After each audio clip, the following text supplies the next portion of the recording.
Gaur,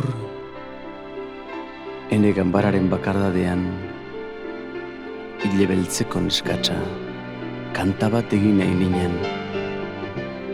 Eta ikusten dun, bakarrik hauenak irten zaizkit, kanta bat egiten ez duten nota solteak.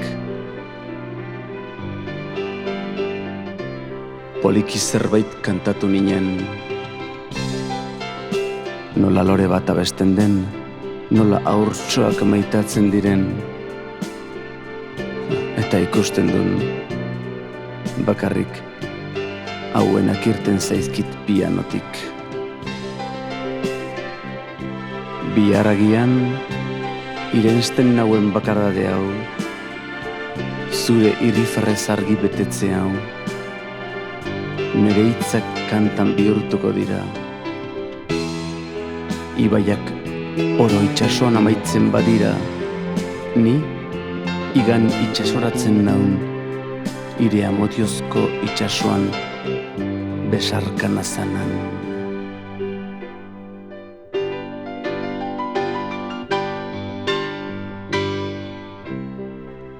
Ezineren alde borrokatu badugu, inoiz amaiera ikusi ez badugu, inoiz etorkizunaren esperantzerik izan ez badugu, pentsa ezan hobe dela, ia ezina danagatik asko kostatzen duenagatik borrokatzea.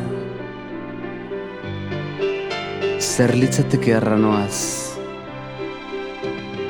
zeruari mugarriak jarriko balitzaizkio, eta zer arrainaz itsasoa hasiz beteko balitz, zer zeintzuruke bizitzak dena nahi dut beraz batut balitz. Orain, bizitzaren krudeltasunak separatu gaituenean, ez sofri zergatiren bila. Amets egin ezan, borroka egin ezan. Bortitz izan adi eta pentsa ezan, helburu berdina izan arren separaturik ibiliz, ire oroimen beroak lagunduko didala.